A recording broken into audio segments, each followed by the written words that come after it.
Aconteció en los días de Asuero, el Asuero que reinó desde la India hasta Etiopía, sobre 127 provincias. Asuero es el rey del imperio medo-persa, quienes suceden en el poder a los babilonios. Y para ese momento no ha existido un imperio más grande y más poderoso. Y pareciera que eso quiero resaltarlo, quien sea que haya escrito Esther. Dice que este Asuero era rey sobre 127 provincias.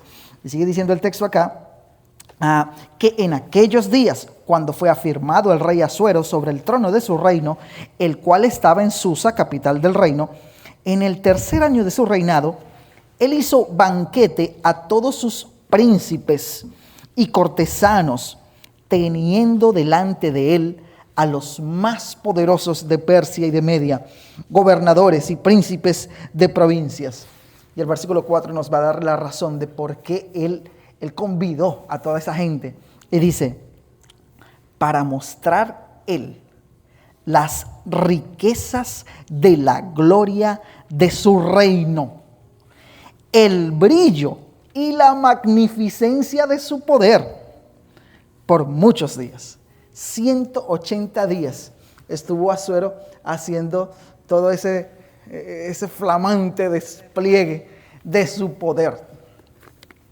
Ahora, este Asuero lo menciona el historiador antiguo Heródoto, porque es que este Asuero, conocido también en la historia como Jerjes, es el protagonista de la flagelación del Helesponto. Resulta que este Asuero o Jerjes, que era hijo de Darío el Grande, quiso liderar una invasión masiva hacia Grecia y necesitaba cruzar ese río llamado Helesponto. Intentando cruzar el río, el puente o los puentes que él mismo mandó a fabricar para cruzar, se rompieron, se dañaron. Él perdió mucha flota, mucho ejército intentando cruzar el mar. En lugar de aceptar la voluntad de Dios o de la naturaleza según él, Jerjes interpreta ese suceso como un desafío personal del mar hacia él, que se creía un dios. Y ya lo hemos visto, todo ese festín que él estaba haciendo ahí en el libro de Esther. Él interpreta entonces eso como un desafío personal, pero resulta que entonces ordena un castigo simbólico para el Helesponto, para el mar. Y cuenta la historia, esto lo cuenta Heródoto en sus obras. Dice que él mandó a sus soldados a que azotaran 300 veces el mar y que mandó grilletes y mandó a arrojarle cadenas, mientras el mismo Jerjes se encargaba de pronunciar una maldición sobre el mar, llamándole al mar pérfido y rebelde, y declarando que él, como rey, Jerjes, iba a pasar por encima de él sin importarle lo que el mar quisiese. Y pues, por supuesto, ese acto lo que simboliza es la idea que tenían los reyes de la época de creerse ellos deidades, de creerse divinos. Nos muestra el reflejo de la mentalidad que tenían ellos de poder absoluto. Todo esto es datado y confirmado por el historiador Heródoto. Él creía que su voluntad era la ley. Cuando él azota el mar, Jerjes comete la locura de intentar someter la naturaleza a sus caprichos. Y esa escena simplemente nos muestra es cómo el hombre puede llegar a creer y confundir esa autoridad temporal que le es dada con omnipotencia. Los hombres confunden la autoridad que reciben de parte de Dios en un momento determinado y pareciera que llegan a creer que ellos son todopoderosos, pero no es así. Jerjes pudo gritar todo lo que quisiera y maldecir todo lo que quisiera al mar, pero eso no iba a cambiar su condición, eso no iba a cambiar quién él era. Ahora, nuestro Dios es verdaderamente omnipotente.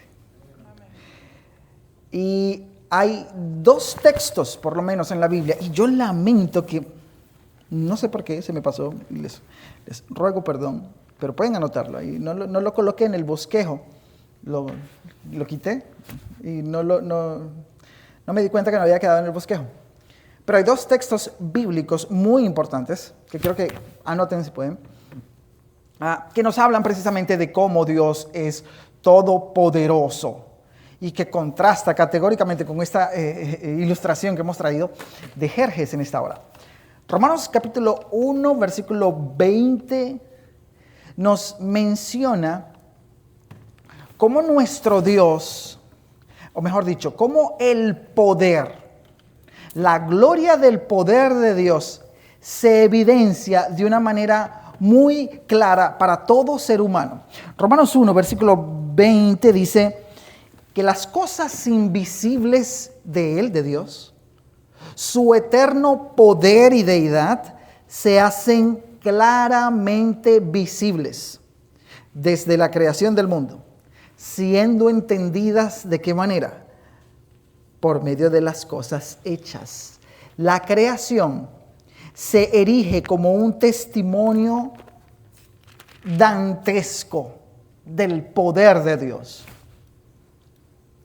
Y soportando este pasaje tenemos el Salmo 19. Y quiero que recuerden a Jerjes gritándole al mar y vean el poder de Dios. Salmo 19, versículo 1 al 4 dice que esos cielos, reforzando la misma idea de Romanos 1:20, dice que los cielos cuentan la gloria de Dios. Es como que los cielos hablasen acerca de lo majestuoso que es Dios. El firmamento anuncia la obra de sus manos. Es solamente detenernos a considerar la amplitud del universo para brindarnos una leve idea del poder que ha de tener Dios para realizar lo que Él ha hecho. Porque el salmista dice acá, los cielos cuentan la gloria de Dios, el firmamento anuncia la obra de sus manos. Un día emite palabra a otro día y una noche a otra noche declara sabiduría. Es como que el diario andar, el diario pasar del tiempo confirma la gloria de Dios. Sin embargo, sin mencionar una palabra, es lo que dice el versículo 3. No hay lenguaje, ni palabras, ni es oída su voz. Ese es Jerjes, que tiene que estarle gritando al mar. Dios no. Por toda la tierra salió su voz y hasta el extremo del mundo sus palabras. La creación sola es un testimonio perenne del gran poder de Dios, de la omnipotencia de Dios. Ahora, esa omnipotencia del Señor no es simplemente fuerza bruta, ¿ok? O la capacidad de hacer cualquier cosa caprichosamente. Teológicamente podemos definir la omnipotencia de Dios como la capacidad de Dios para llevar a cabo su voluntad perfecta sin encontrar resistencia alguna. En el bosquejo creo que tienen un concepto más completo. Dice que podemos definir la omnipotencia como la capacidad de Dios para ejecutar su voluntad perfecta y llevar a cabo todo lo que es lógicamente posible. Ya vamos a ver por qué se hace esa aclaración allí en medio del concepto. Llevar a cabo todo lo que es lógicamente posible y coherente con su naturaleza santa, sin esfuerzo y sin depender de recursos externos. Lo que vamos a hacer es tomar el concepto, ahora ese va a ser nuestro primer punto, vamos a tomar ese concepto, vamos a dividirlo y vamos a ver cómo este concepto, que es completo, está compuesto de 4 pilares. Es como que se sostuviese en 4 columnas. Y la primera de ellas, que es el primer punto allí para que completen en su bosquejo, es que Dios tiene poder sobre lo posible. Dios tiene poder sobre lo posible. Entre paréntesis allí creo que les quedó no sobre lo absurdo. ¿Qué significa eso? ¿Alguien puede leer la nota que tienen allí en ese punto? Si están conmigo en el bosquejo. Dios no puede crear un círculo cuadrado o un solo oscuro. Esto no es una limitación de su poder, sino que esas cosas son absurdos lógicos, no son cosas, son contradicciones de términos. Porque es como lo indica el encabezado. La omnipotencia de Dios no significa que Dios puede hacer cosas que contradicen la lógica, mis hermanos. Ese argumento que se inventan por allí, sin embargo, la filosofía lo trata y lo aborda. Tomás de Aquino se detuvo y le brindó tiempo suficiente para argumentar contra el dicho, si Dios puede hacer lo que quiera y Él es todopoderoso, ¿puede Dios crear una piedra que Él mismo no pueda levantar? Pero la idea es que la omnipotencia, como lo repetimos, no significa que Dios puede hacer cosas que contradicen la lógica básica. Dios no puede ir en contra de Él mismo. Dios no va a ir en contra de la realidad de las definiciones. Por eso nuestro concepto dice que la omnipotencia es la capacidad de Dios para ejecutar una voluntad perfecta y llevar a cabo todo lo que es lógicamente posible. Un segundo encabezado, una segunda parte de este concepto es que nuestro Señor es coherente con su carácter. Para que la omnipotencia sea omnipotencia, debe contener coherencia con su carácter. ¿Y eso qué significa? Que Dios no puede hacer nada que contradiga quién es Él. Dios, su poder está, entre comillas, limitado voluntariamente por su propia santidad y veracidad. Hay una serie de textos bíblicos ahí que nos aclaran la idea de este punto. ¿Qué es aquello que Dios no podría hacer? Lo que es contrario a su carácter, porque Él es coherente con su carácter. No, eso fue hace 2 semanas. Nuestro hermano Arnaldo nos hablaba de la santidad de Dios y cómo pareciera que ese atributo resalta por encima de todos los atributos en la Biblia. Bueno, cualquier cosa que pretenda atentar contra la gloria de la santidad de Dios, Dios no lo puede hacer. Hay 3 versículos allí que nos aclaran esta idea. Si hay alguien interesado en participar de la lectura, pues son Tito 1:2, 2 Timoteo 2:13 y podemos leer 1 de Juan 1:5.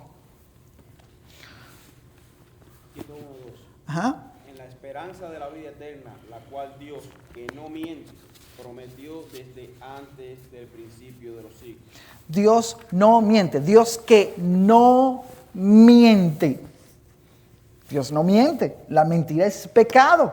Atentaría contra su santidad, contra su integridad, con su fidelidad, con aquello que dice Pablo, sea Dios veraz y todo hombre mentiroso. Otro texto que está allí es 2 Timoteo 2:13. Ese texto... Si fuéramos infieles, Él permanece fiel. Pero, Él continúa. no puede negarse a sí mismo. No puede negarse a sí mismo. ¿Qué significa esa frase de que Dios no puede negarse a Él mismo? Él no puede ir en contra de lo que Él mismo es. Muchas gracias. Exactamente. Creí que iban a demorar un poco más. Gracias, mi hermano. Dios no puede ir en contra de quien Él es. Hay gente que lee el texto y dicen, si nosotros fuésemos infieles, así dice el versículo, Él permanece fiel. O sea que no importa que nosotros andemos como Dios va a ser buenito con nosotros. No. Lo que ese texto está diciendo es que a pesar de nosotros ser infieles, Dios nunca es infiel. Y si Él ha prometido juicio y castigo contra el pecado, Él lo va a hacer. Porque Él no puede ir en contra de quien Él es. Dios no puede negarse a sí mismo. El último es... Dios no puede pecar.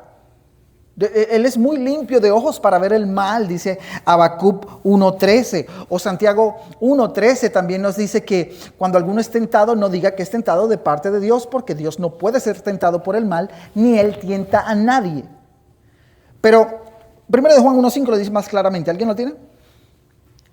Este es el mensaje que hemos oído de él y os anunciamos: Dios es luz y no hay ninguna tinieblas en él. Dios es luz y no hay un soslayo de tiniebla en él. ¿Okay? El tercer componente de nuestro concepto dice que la omnipotencia de Dios es poder sin esfuerzo. Poder sin esfuerzo, y eso habla de la soberanía de Él. ¿Qué significa eso? Pues que a diferencia de nosotros, que nosotros tenemos una energía limitada y que se descarga, nosotros nos cansamos, Dios no se cansa. La omnipotencia implica que Dios no gasta energía. Para Dios, creer es lo mismo que hacer. Si Dios lo decreta, eso se lleva, ciertísimamente eso se llevará a cabo. Por eso Isaías 40, versículo 28, dice que Él no se fatiga, ni se cansa con cansancio. Y la cuarta columna sobre la que se erige nuestro concepto es el punto de la omnipotencia sostenida, que lo vamos a ver más adelante un poquito más extendidamente. Eso simplemente habla es de que la omnipotencia de Dios se mantiene obrando en su creación.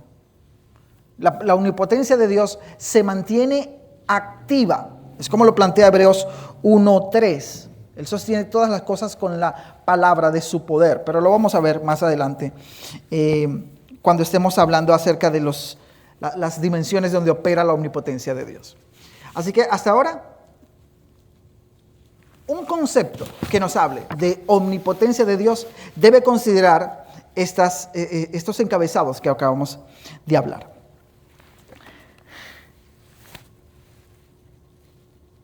Hay un término, uno de los nombres que Dios recibe en la Biblia es el Shaddai. El Shaddai. Y significa, ¿algunos saben lo que significa el Shaddai? El Todopoderoso.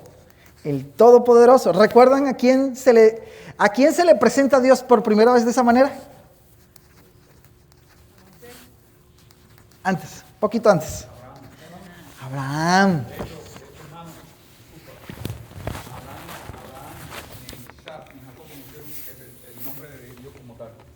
Abraham dice, porque él se me presentó como el Todopoderoso, nunca como Jehová.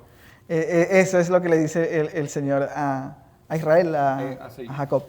Él no se dio a conocer a Abraham ni a Isaac como Jehová, sino que siempre su introducción fue: yo soy el Shaddai, yo soy el Todopoderoso, anda delante de mí y sé perfecto. Ese poder de Dios, esa carta de presentación de Dios no es un poder descontrolado, ciego, caprichoso. No, nada que ver el tipo de poder como el de Jerjes. Es un poder guiado por su sabiduría y por su amor. He pensado proponer que al final del estudio de los atributos de Dios, nosotros podamos hacer una especie de resumen donde veamos cómo los atributos de Dios se complementan, están entremezclados, porque al final, cuando consideramos la persona de Dios, Él es un ser simple. Lo que quiere decir es que Dios no tiene divisiones. Cuando nosotros hablamos de los atributos de Dios, no decimos que acá está el poder de Dios y por acá está su soberanía y acá está su santidad. No. Todos estos atributos de Él se entremezclan en su ser. Y cuando hablamos del poder de Dios, es un poder guiado por su sabiduría, por su amor, por su fidelidad, por su misericordia. Ese es nuestro Dios todopoderoso. ¿Alguien quería mencionar algo, hermano Vicente? Hablando del tema del nombre de Dios como tal, que Abraham conocía solamente el Todopoderoso. Qué contradicción con los testigos de Jehová, que ellos dicen que si tú no sabes el nombre de Jehová como tal, tú no conoces, no sabes. Ellos tienen un argumento así con el tema de los nombres. Entonces una vez yo se lo dije a uno y le dije, bueno, pero entonces no es salvo ni Abraham, ni Isaac, ni Jacob, porque ellos no conocieron el nombre de Jehová. Ellos lo conocían como el Todopoderoso se me ha manifestado. Entonces son cosas Gracias, que, mi hermano. Sí. Vamos a pasar a ver ahora la omnipotencia de Dios desde 4 diferentes ángulos.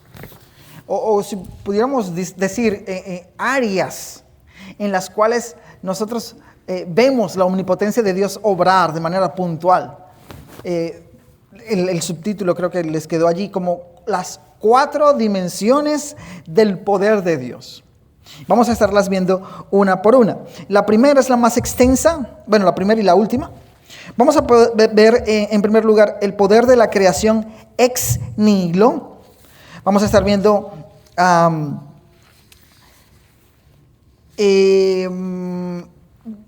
la creación sin esfuerzo ni fatiga. Vamos a estar viendo la permanencia de su poder creativo y vamos a ver el poder de restricción de Dios. Perdón, lo leí mal. Vamos a ver el poder de la creación ex nihilo. Vamos a ver el poder de la restricción sobre el mal y el poder de Dios en la transformación del ser humano.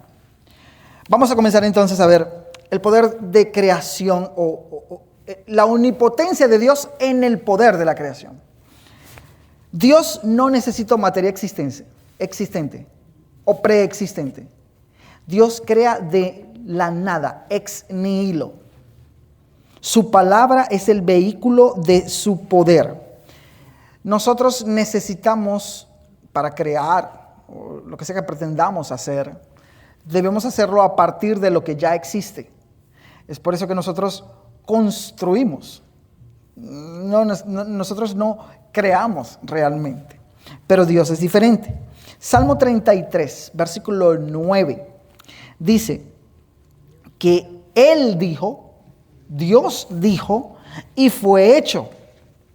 Él mandó y existió. ¿Dónde vemos nosotros esa declaración en la práctica? En la Biblia. En la creación, en Génesis 1:1. En el principio creó Dios los cielos y la tierra. Y si nosotros leemos el versículo 3 de Génesis 1, vemos qué fácil fue para Dios, ¿no? ¿Cómo dice el versículo 3? Y dijo Dios, sea la luz. ¿Y qué pasó? Y ya. ¡Wow! Mis hermanos, eso nos lleva a ver el poder del decreto. Ese es nuestro primer punto dentro de ese apartado del poder de la creación. El poder del decreto, porque lo que se erige como el motor, como el combustible del poder que el decreto de Dios tiene, es su palabra. Es la palabra de Dios. Nosotros vamos a ver aquí algunos versículos que enfatizan que el universo no es producto de un proceso físico previo. No, nada que ver. Simplemente un mandato inteligente, soberano, sabio y poderoso de parte de Dios. ¿Quién puede leer Hebreos 11, versículo 3? Hebreos capítulo 11, versículo 3. Por la fe entendemos haber sido constituido el universo por la palabra de Dios. Párate ahí, mi hermano. ¿Por qué fue constituido el universo? ¿Qué constituyó el universo?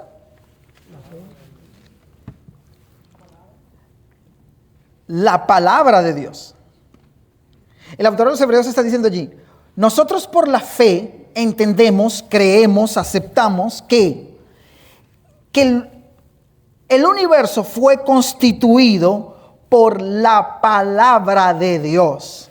Y nosotros leemos eso tan rápido. Por fe entendemos haber sido constituido el universo por la palabra de Dios.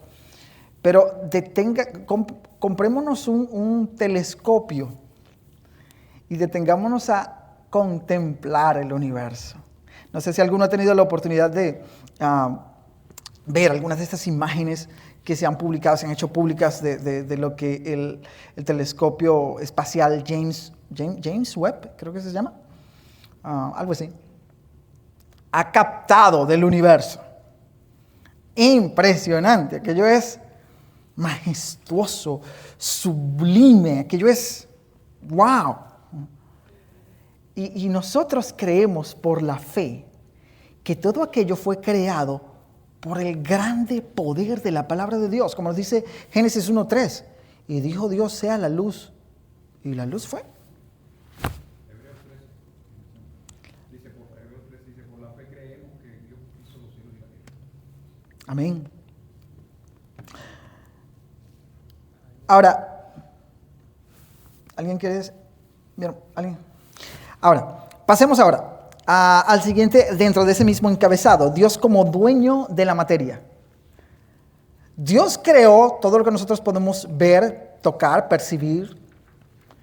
Y Él gobierna. Y Él es el dueño. Él reclama todo como de Él.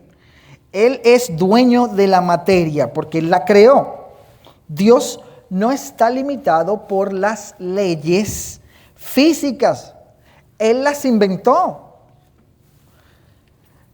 Salmo 148, versículo 5 dice que alaben el nombre de Jehová, porque Él mandó y fueron creados. Y Romanos 4, versículo 17 dice que solo Dios, este es uno de los textos que toman los predicadores de la prosperidad para apoyar su planteamiento de decretar y todas esas cosas. Porque dicen que nosotros debemos llamar las cosas que no existen como si existieran. Pero no, eso es una prerrogativa exclusiva de Dios. Romanos 4:17 dice que Él es quien da vida a los muertos y Él es quien llama las cosas que no existen como si existieran. Eso solo lo puede hacer Dios. Un siguiente punto ahí dentro de ese mismo encabezado es la creación sin esfuerzo ni fatiga. ¿Alguien puede leer, por favor, Isaías 40:28? Diferente a la mitología griega y más tarde a lo que los romanos adoptaron de los griegos, nuestra creación, la creación bíblica, no es una lucha cósmica entre seres poderosos que se pelearon por erigirse como el gobernador del mundo. La creación, como la Biblia la presenta y como Dios la llevó a cabo, es un acto de soberanía absoluta que no agota a Dios en ninguna manera, de ninguna forma. ¿Quién tiene Isaías 40:28? No has sabido, no has oído que el Dios eterno es Jehová, el cual creó los confines de la tierra. No desfallece ni se fatiga con cansancio, y su entendimiento no hay quien lo alcance. El argumento del profeta allí es que, ¿cómo es que no has escuchado esa verdad? Porque te haría de tanto bien saber que el Dios a quien Israel, a Judá, está supuesto a servir, es el Dios que creó todas las cosas, los confines de la tierra. Y ese Dios no se cansa, Él no se fatiga con cansancio como nosotros los humanos. Y esa es una aplicación de esta doctrina de la omnipotencia de Dios.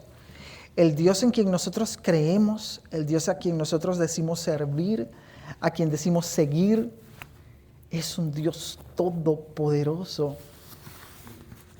No, ¿cómo es que dice el salmista?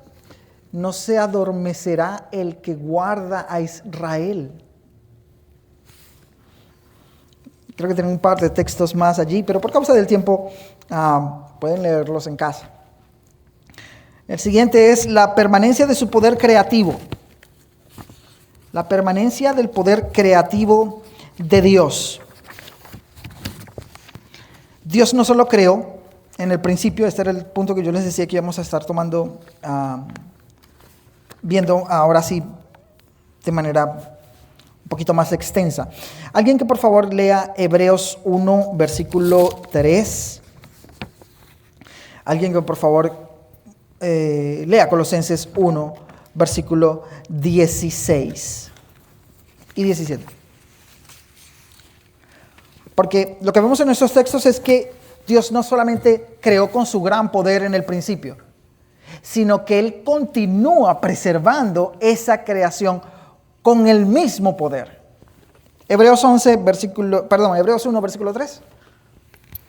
El cual siendo asimismo, el cual siendo el resplandor de su gloria y la imagen misma de su sustancia, y quien sustenta todas las cosas con la palabra de su poder, habiendo efectuado la purificación de nuestros pecados por medio de sí mismo, se sentó a la diestra de la majestad en las alturas. Amén. Él sigue sosteniendo todas las cosas por la palabra de su poder. Como en Génesis, Él dijo, sea la luz fue hecha. Y ahora sostiene y continúa preservando la creación con el mismo poder de la palabra. Colosenses 1, versículos 16 y 17. Porque no fueron creadas todas las cosas, las que hay en los cielos, las que hay en la tierra, visibles e invisibles, sean tronos, sean dominios, sean principados, sean potestades, todo fue creado por medio de Él y para Él. Amén. La misma verdad. Todas las cosas en Él subsisten, es decir, se mantienen. Es importante, mis hermanos, que nosotros guardemos esta verdad en el corazón, porque no es simplemente para nosotros obtener más información de Dios, porque es que si nosotros aplicamos bien esta doctrina de la omnipotencia de Dios y de su preservación en la creación y de cómo Dios al amarnos es capaz de mostrarnos ese poder en favor nuestro, puede llevarnos a razonar debidamente que al final Dios no depende de nuestras circunstancias para actuar. Si nosotros decimos confiar en el poder de Dios, eso tiene que llevarnos a recordar textos bíblicos como por ejemplo Isaías 43, versículos 19 y 20, que nos habla de cómo Dios transforma las circunstancias. Él es quien abre camino en el desierto, ríos en lo que antes eran sequedales.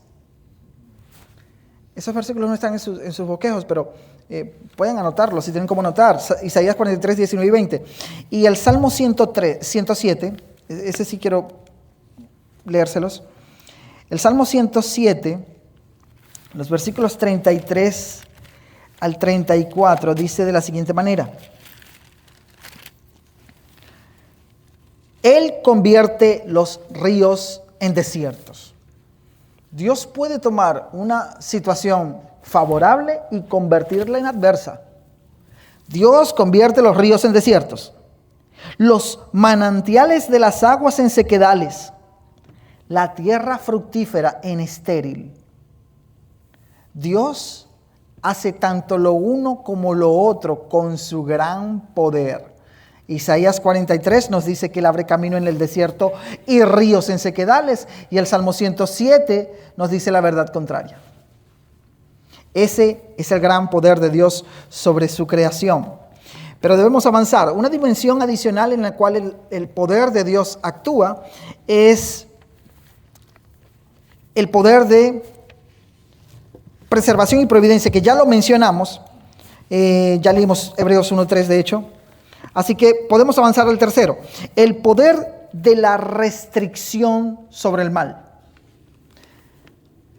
El poder de Dios restringiendo el mal. Ahí en el bosquejo pueden colocar el poder de restricción. Dios utiliza situaciones o personas con intenciones malvadas para cumplir sus propósitos buenos. Este punto es crucial, mis hermanos, porque quien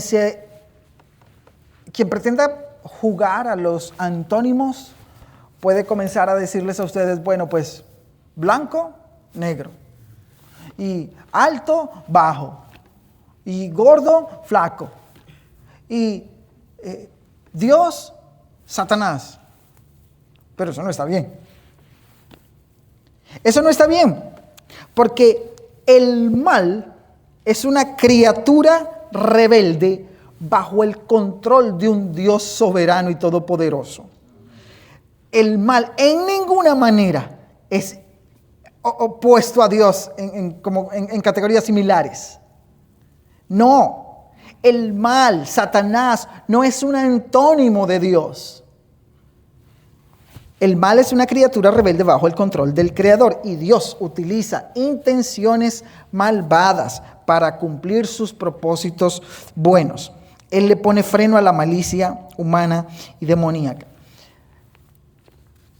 Pueden pensar en algunas personas en la Biblia donde esta verdad es claramente evidenciada.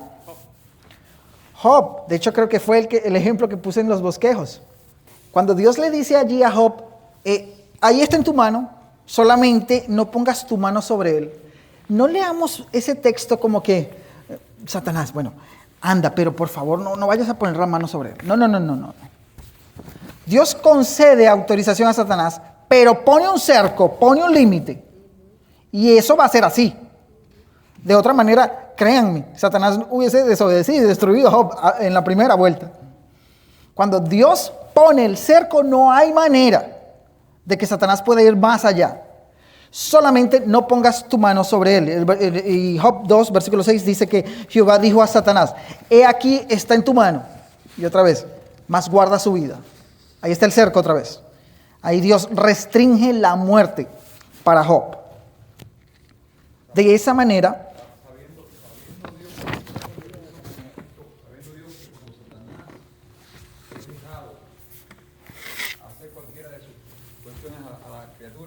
va con todo. amén, es así, claro. Y Dios tiene que poner un control y decir, hasta aquí vas a llegar.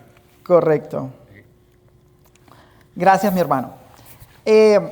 Un punto adicional acá en las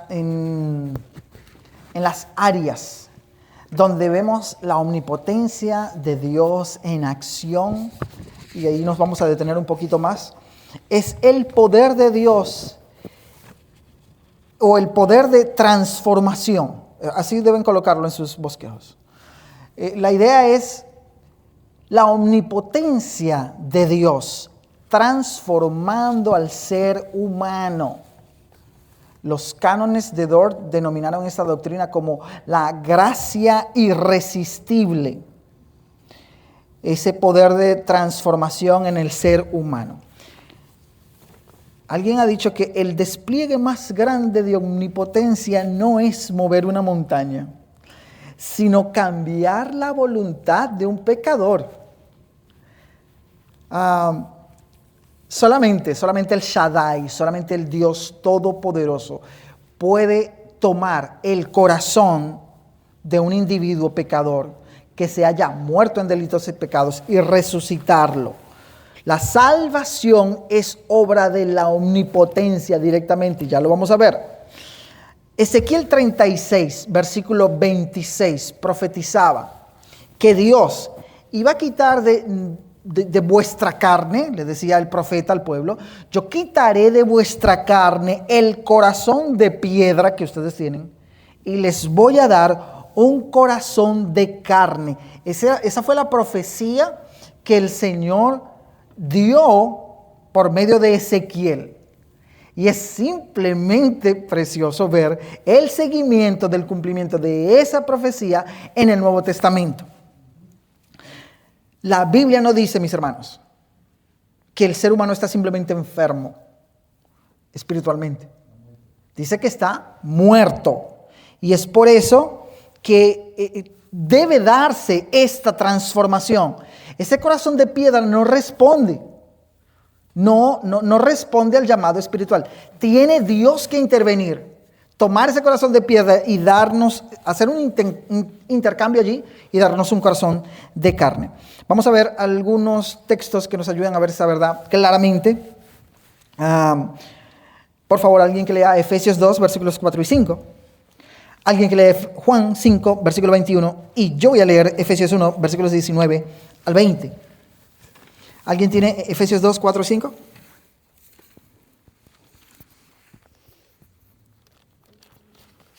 Si no, lo leo yo acá. Dice, Pero Dios, que es rico en misericordia por su gran amor con que nos amó, aun estando nosotros muertos en pecado, nos dio vida juntamente con Cristo.